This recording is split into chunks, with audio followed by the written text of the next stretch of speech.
Hello everyone, welcome to the channel. I'm going to do a quick overview of a fun tool today called URLscan.io. I'm going to walk through its major pieces, though just up front I'm going to touch on searching just briefly, but I have another video that really goes into more detail about searching and its kind of capability, mainly because it's so powerful. So just keep that in mind. This is a free tool. You'll see it keeps updating. That's every 30 seconds or so. It keeps firing off the next most visible URLs that are being scanned in here.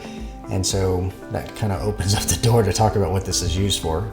As a quick note, you see that they have some sponsorship. This is a free tool. It is online. The URL is URLscan.io. And it's a very, very handy tool that allows you to kind of look at DNS properties online, like a link, a shortened link, a web domain, a website, that kind of way, in a safe way. Unlike Security or some of the other tools that actually scan it and look for various web-based attacks and problems, stuff like that, URLscan gives you more about the back end of the website and everything it took to get it to resolve. It does do some matching on whether it's malicious or not, because it does pull, say, Google Safe Browsing, things like that as well, to kind of give you some information, but it doesn't do it in the same way that Security or one of the other tools does. That's kind of a quick rundown. You'll see you can feed it any URL and it will scan it. I'm going to scan it wevideo.com. I'm going to send it a URL. Now unless you tell it otherwise, it's going to start with HTTP. If there's an HTTPS redirect, it'll follow it. Right now, it's literally going to open up a sandbox in the background and browse to this particular website. So similar to VirusTotal, it's actually resolve as a DNS resolver. In this case, you're going to see it's going to give us a lot more information back than VirusTotal does, because VirusTotal basically gives you the IP, a little bit of who is, and some basic information, and it kind of comes back with a couple search results, which makes sense, right? It's integrated into Google. URLscan's a little broader and it has a whole different focus, and you can see from the layout right off the bat that's the case. So it tells us, hey, your wevideo.com redirected to www.wevideo.com, and you can actually see the whole page URL history of redirects. If you go here and click that, show the list here, you can see it went from WeVideo, gave me a HTTP 301, which redirects me to www.wevideo.com, and also makes it HTTPS. So if there had been more, or there's different URLs in that list, it would be here in this particular handy showed full URLs link.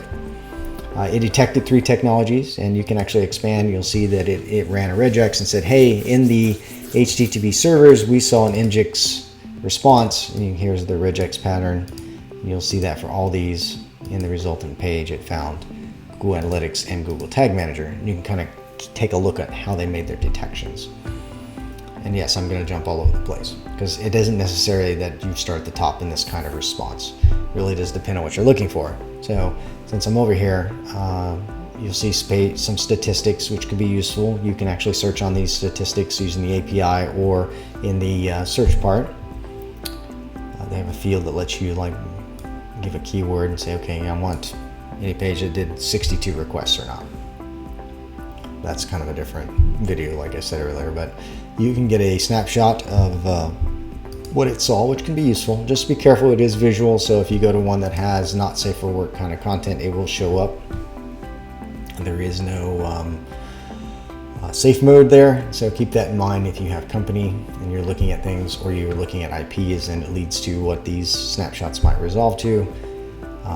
Going back to the top, you'll see there's our end result URL.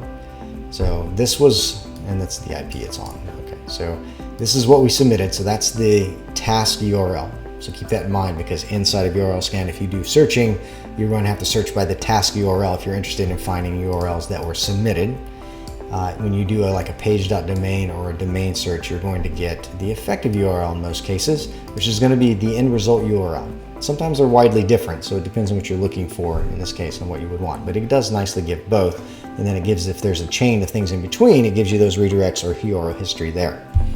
Then it gives you a short summary, which you can kind of look at and get some information on, and it'll handily tell you if it's been scanned more than once, in which case it has 23 times, and www was scanned 22 times. So it kind of separates it. Most people forget that this is actually a subdomain, which is why it does that. And of course, it'll give you a verdict based on what it knows, and it'll pull from Google Safe Browsing right off the bat to give you kind of their verdict immediately. So they have that kind of integration in. And before we dig into these blue tabs, just quickly, it gives you more information down here. Here's the 62 and the 13. So this is all the calls it made. You'll see you've got IPv4 and IPv6 kind of combination here. And you have everything from Google to Fastly to Amazon all in there. It'll give you the IP details for the exact same things you just saw, including telling you where everything is and where it redirected. So here's where you start seeing your first domain to IP kind of combos. You go in here, it'll give you just a breakdown of domains and where it actually did its redirect. It'll break out the domain tree for you so you can see everything in a nice structure, which I found useful. This is a nice note here. It's telling you how many times it went back and forth. And of course, CloudFront is Amazon. Any links that were on the end result page. Certs, of course, for each one. You can kind of go to cert.sh to look those up.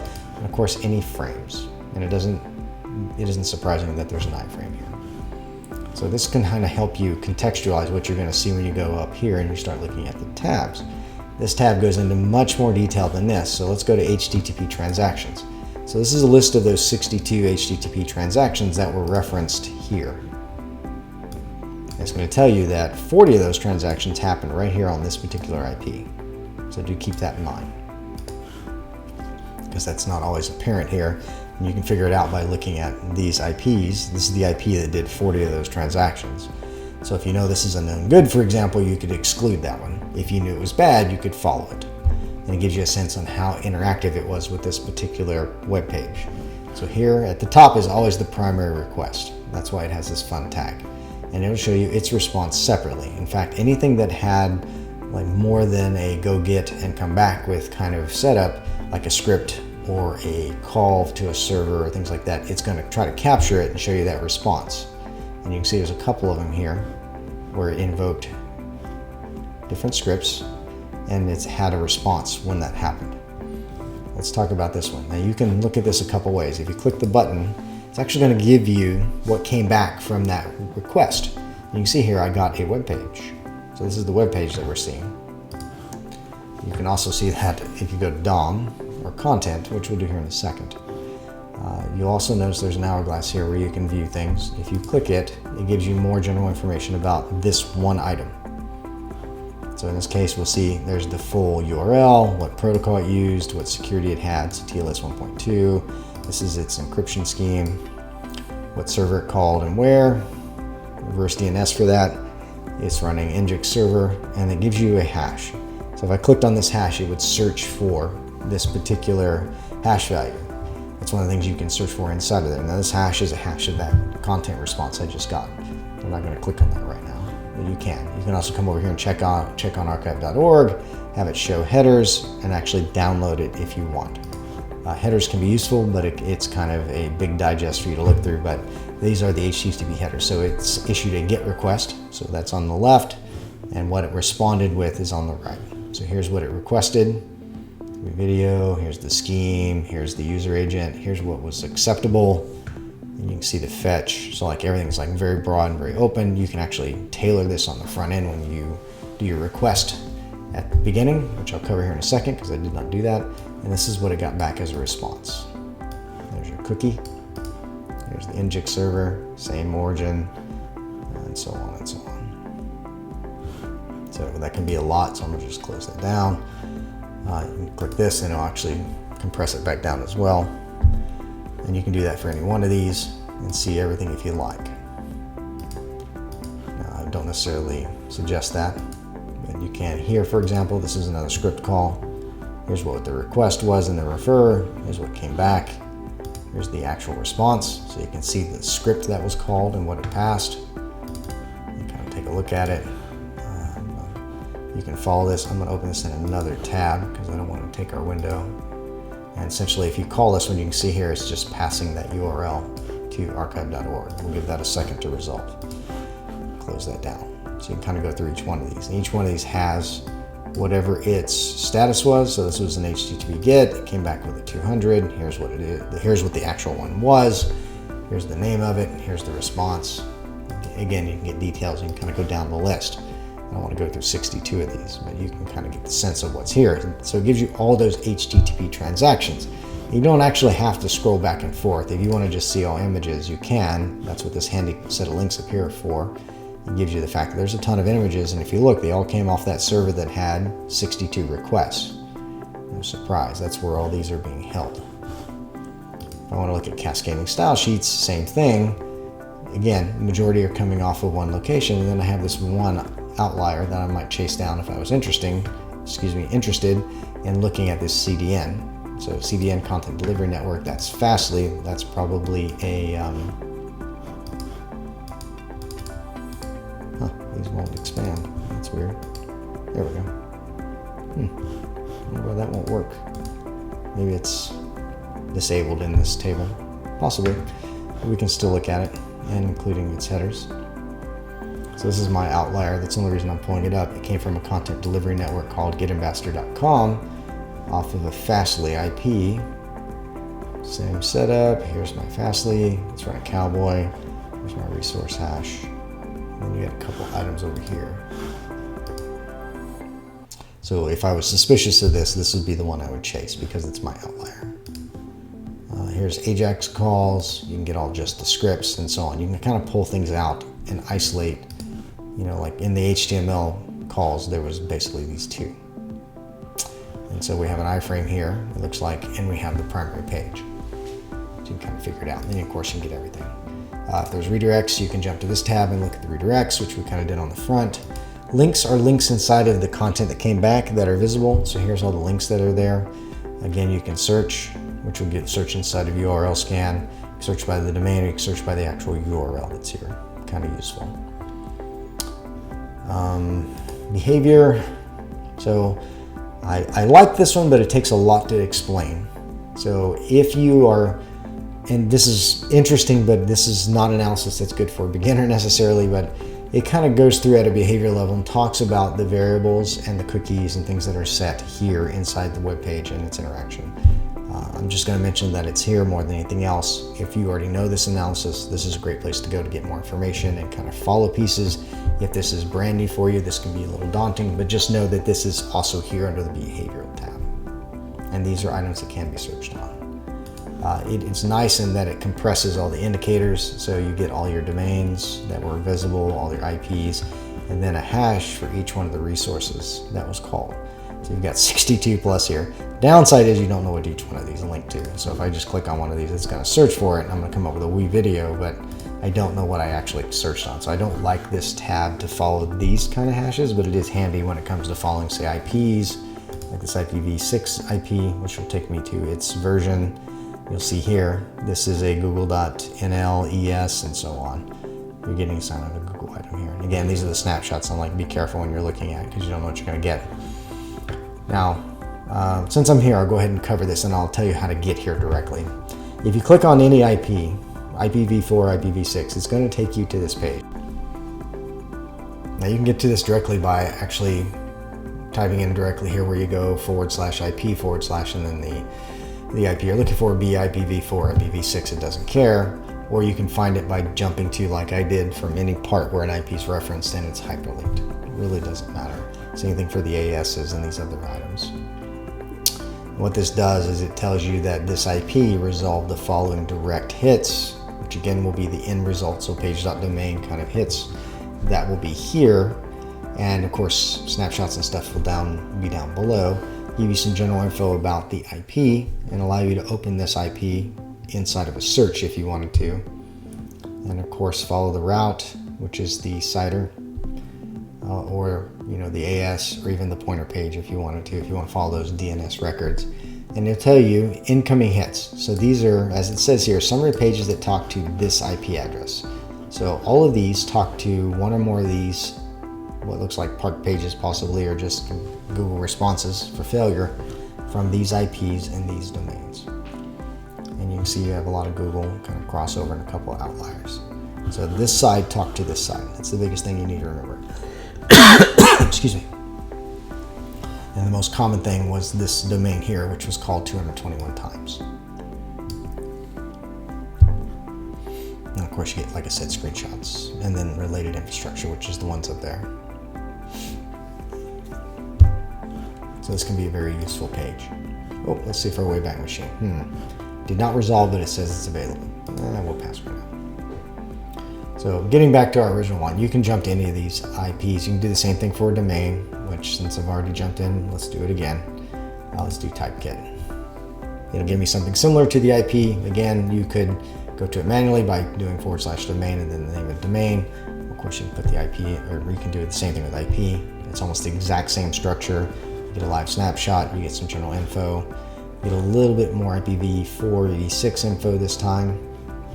You get your direct hits, which again, the left, this is what resolved to this particular domain. And then on the right, you're going to get incoming hits that came into that one. So this side tried to talk with this side. So it can be very useful. Typekit is obviously something that's called. All right. I want to stay on this one for the most part before we get too far away. Similar, it says, hey, we looked at the structure and breakdown of say, in this case, www.wevideo.com, and we found 22 hits for the same domain, so it's kind of a semi-fuzzy search here. It also said, hey, in that same ASN, which is a big bucket of IPs, we saw these items which are similar in structure to what you looked up. They're trying to guide you a little bit, and they'll let you actually throw this into a search and search. So like if we followed that, we would get, okay, you can see what they mean by that. Here it says page IP was this IP, and it happened to not be WeVideo. All right, well that's not helpful. What about this one? This one says, hey, it's this AS, again, giant bucket, and it's not WeVideo. And if we follow one of these, this one, we'll see here that someone had put this in.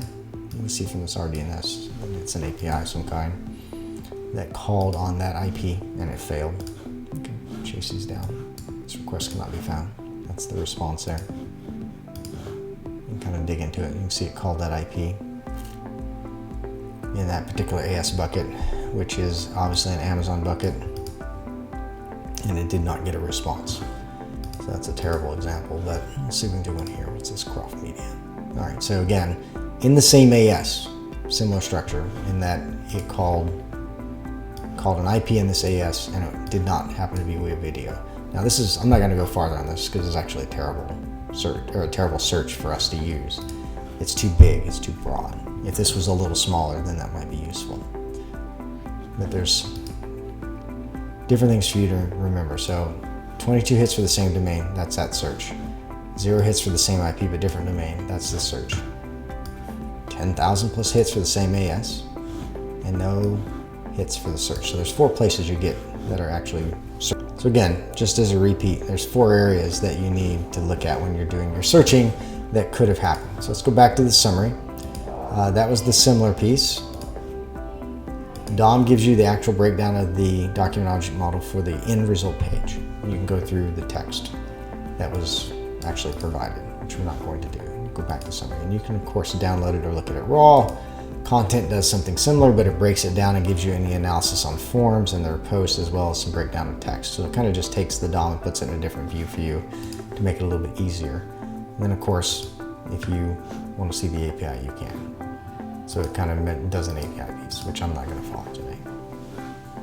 So that's kind of the basics on that piece. Let's go back to URLscan, because I mentioned that I just clicked on one of these and went, or I typed one in. You could just jump from one. Like I could click on one of these and go to it as well, and see the same screen that I just went through. You can also, while I'm here, I forgot to mention, if you left click lookup, and you can see why this takes a while. Left click on lookup, and it'll let you look things up on VirusTotal, Security Trails, Cert.sh, Risk IQ. You can go to Cert. If you have a URL, you can go to Save Browsing and Archive.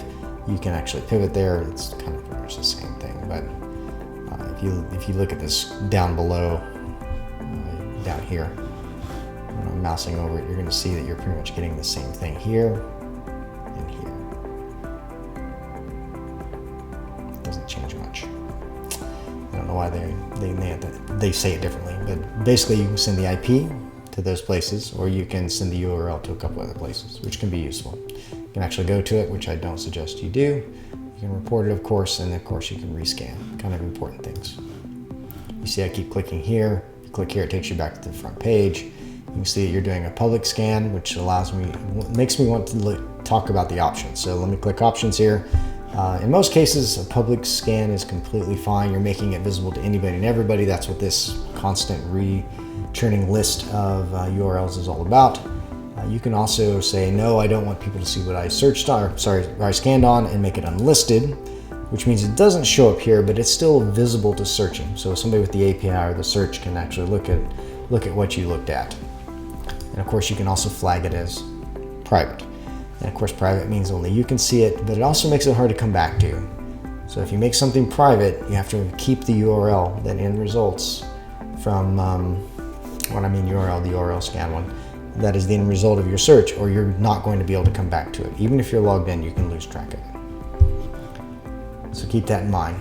In most cases, when I'm doing public research and it's a non-sensitive target, in most cases when I'm doing public research and it's a non-sensitive target, I'll mark it public or unlisted, because it doesn't matter if someone necessarily comes across it. It's not a big deal. If it's a very sensitive subject, then I will make it completely private and only search that way. In fact, I highly suggest that in all cases, before you scan anything, you just do a search. And if it's there, you kind of follow your analysis from that. That gives you a lot of information that's important. Plus, if it's there and what you need is already present, why go and put a search in there that someone else could possibly track down, especially if you're dealing with a sensitive topic. All right, so here's your user agent, which you can change. You can have it look like different things. So if it isn't obvious, phishing pages, some servers, some end result pieces respond to you differently based on where you're coming from and what user agent you feed it. It's kind of a basic in this industry. So if I want to pretend to be from Safari, or if I want to say, hey, I'm coming in from an Edge server, an Edge or an Internet Explorer browser, I can. I can also customize that user agent. And so if I'm trying to talk to a malware resource, for example, to get a response, I could use it to do this by feeding it a custom user agent if I had one. And I can also, of course, feed it a custom HTTP referrer. All those are, there's big reasons why you would do all three of these, all two of these, if you will, pardon me. So the custom user agent can be to feed the right user agent if the other side is trying to profile or filter for only specific kinds of user agents, like, hey, I only want to talk to the malware and my malware is always going to feed X. I can copy that user agent string and send it. And the same thing for the HTTP referrer. Sometimes this field is filled in and they check that to say, okay, where are you coming from? If it's blank and you went directly to a URL that they know can only be gotten to if you click on something else, then that's going to fail. And so you might want to feed it that particular parameter up in front. All right. So kind of got those options out. Let's look at this one here. It's a GitHub one. So again, same thing. So once you've got that done, it kind of lets you kind of move around. I'm going to skip search for a minute. This is the live stream. Again, use it cautiously because it's literally live. Search allows you to search. Like this is a wildcard search. You can literally search on anything. There's some help here. And again, I've covered that in a separate video, but you can feed it page.domain or IPs or whatever else. Like here's an IP search. And it pulls all these different hits for this particular search. The API gives you information about the API, what you can do with it. So the nice thing about URLscan is you do have access to the API. So if you have a Jupyter notebook, you can use that. I might put one up there that actually calls on this for you. What that does is let you interact with it. So instead of coming through a browser, you can actually call the API. There is, of course, rate limiting and quota, so keep that in mind. It will limit you. You do have limits. If you make an account with them, they'll give you a key, and you'll know what those limits are pretty easily. I don't know if they listed in here or not. What are rate limits? Let's see, separate limits per minute, per hour, per day. So you have to check your personal quota. There we go, there's the list. So public scans, you can do 30 a minute, no more than 250 an hour, 2,500 a day. That's if you're anonymous. If you're logged in, it can change a little bit, but generally no, not too much. Docs, if you want to get into their documentation and kind of talk about different pieces, it'll let you look through and understand different points that I'm bringing up now. Of course, they have a news feed, which is always useful. And then products that integrate them or want to integrate them. And of course, they'll log in and you can craft an account, which I always suggest. So kind of a nice general overview of URLscan. This is a tool that we use a lot. It'll become your best friend.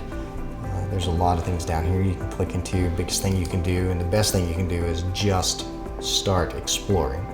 You can also start here on docs and read things like about it, news, that kind of stuff. Definitely doesn't hurt anything. You don't need to do that. You can just jump right in. Make sure you understand what you're looking at. So if you like click on one of these and you're like, oh, that's kind of cool. That's a Microsoft login. Well, this is probably phishing, but who knows? So don't think that it's legit just because there's an NVIDIA background, because it's an easy to craft kind of structure to call that, but it's an easy thing for phishing to do.